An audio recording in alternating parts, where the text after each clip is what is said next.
Good morning, dear friends. Time for our Sunday Labyrinth walk.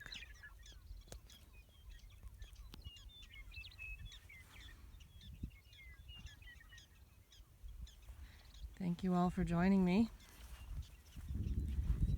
Thank you to the prairie dogs and the horses. They're out here again. See if they come over again. We'll see. Oh, looks like Otto's on his way over now.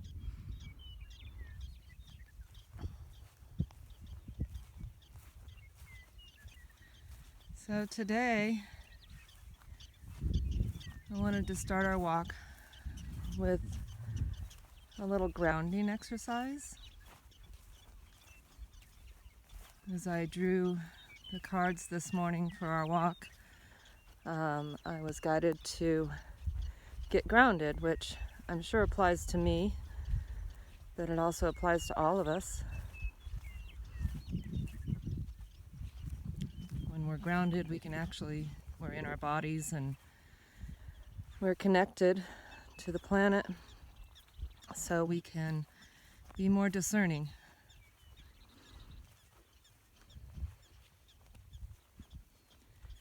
So as we check in with our bodies, feet planted firmly on the ground, even though we're walking. If you're sitting, likely, I'm sure you are, just have your feet planted firmly on the ground and call in all your parts and pieces. Everything from around where you've left energy trails, bring them all in. Every bit of it.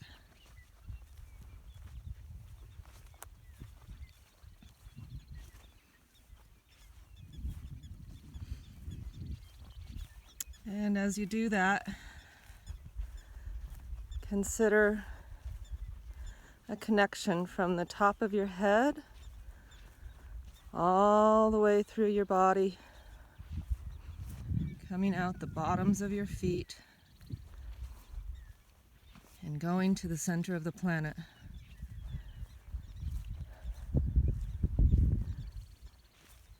And that's a red, beautiful, pure crystal light.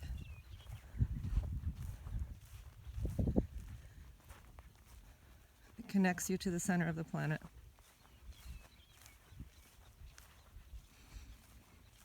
It allows for a beautiful conversation between you and Gaia, our mother,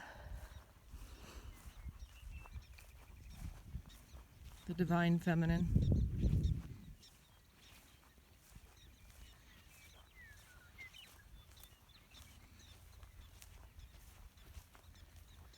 Allow that beautiful red crystalline energy to come back up and fill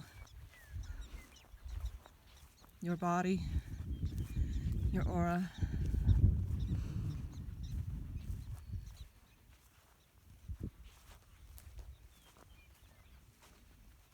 And to remain connected.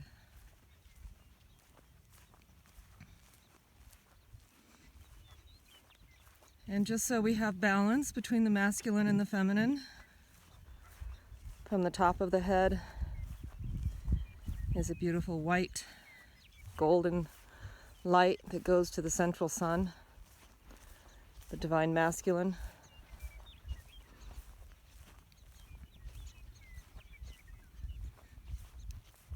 And from there, you're going to bring in that white golden light into your bones, your tendons and ligaments.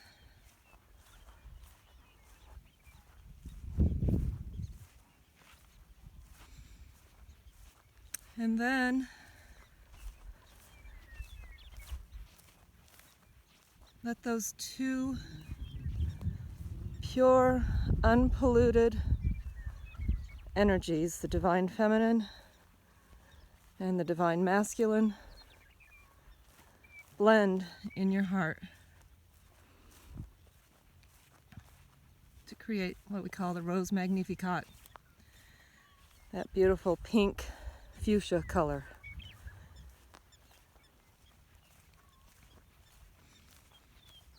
And allow that beautiful pink fuchsia color to emanate out of your heart and surround you.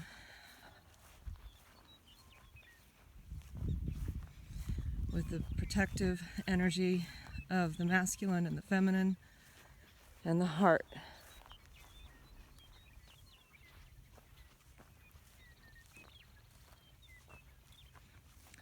I just noticed something as I was walking around here. I'm going to show it to you as I come back in here. I've talked about the burrowing owls. They'll use the prairie dog holes that we have. Like I said, the prairie dogs are keystone species, so they're really important to the prairie. But this is a prairie dog hole that's in the middle of the labyrinth. And those are owl droppings. I may have an owl family making their home in the middle of the labyrinth. I just find that really beautiful. I welcome the wildlife. You can see I have bits of wood, bark in the middle of the labyrinth. I welcome the energies of nature.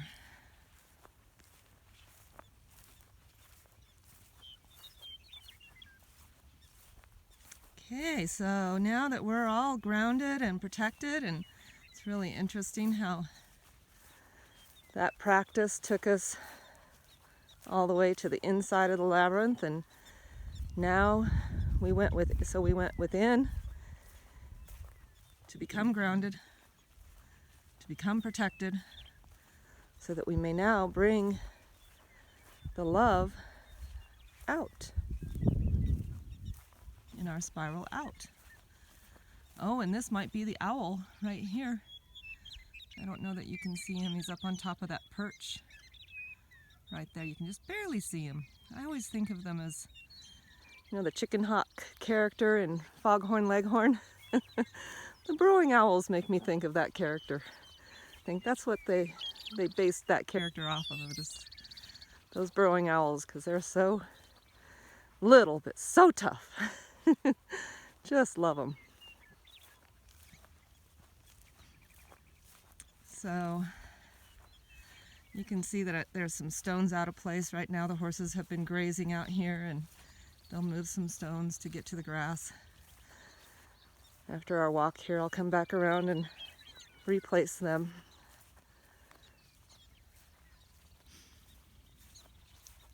But so now we'll take that love,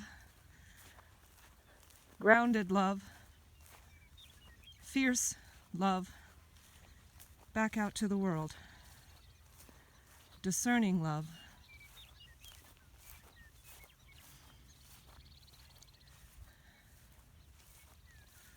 I also drew the twins card today from Linda Kohanev, as I was reflecting on our walk today.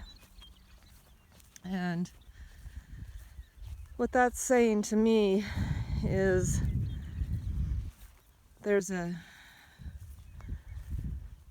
what keeps coming to me is the divisions, the polarizations that are happening in our world right now. It's not very suiting to anybody. Makes me really sad, really angry.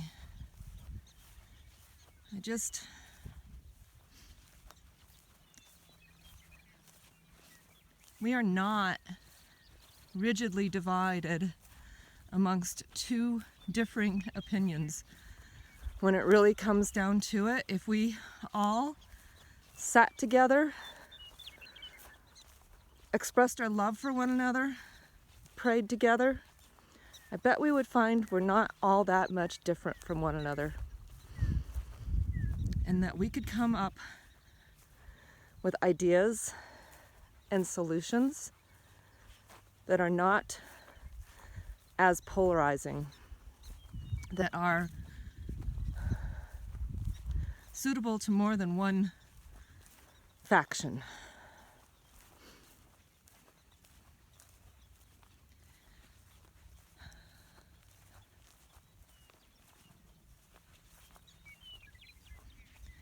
I keep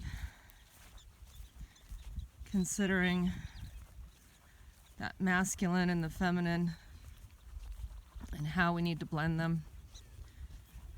And then I also keep looking at how some people are saying, move from fear to love. Just go into hearts and flowers, Valentine heart love. Well, from my perspective, love is a very complex emotion. Some will even say it's not an emotion. I don't know what it is, but it's love. God is love. Love is love. It's not just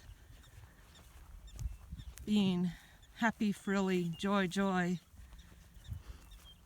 It's all good. There's the horses.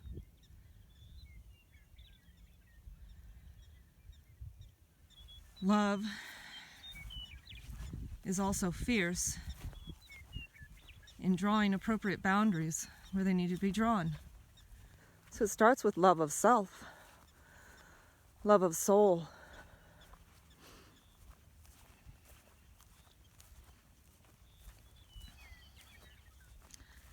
We can't truly love others without loving ourselves. And that's really difficult. I mean, when we really look in a mirror and say, I love you. I love you to yourself. It's not an easy thing. It's a real practice. And I clearly am walking quite quickly today, so I am out of the labyrinth already. Just gonna stand here because I have a couple more minutes before my 15 minutes are up. And wish I could figure out how to flip this screen so I could look you in the eye and say, I love you. I love you.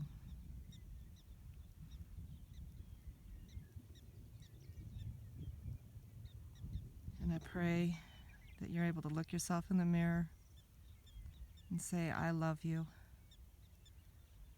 So that's where true health begins, is inside.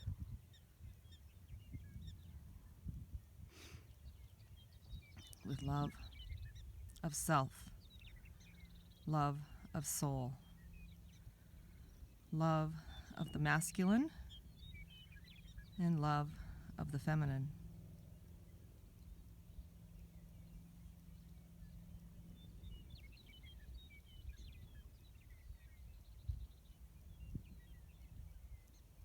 Within you,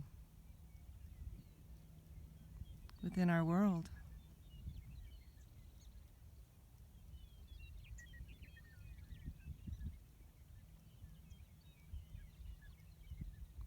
So I'll just end today by thanking you again for being here, encouraging you to love yourself and love others. Truly love them for who they are, just as you have to truly love yourself for who you are.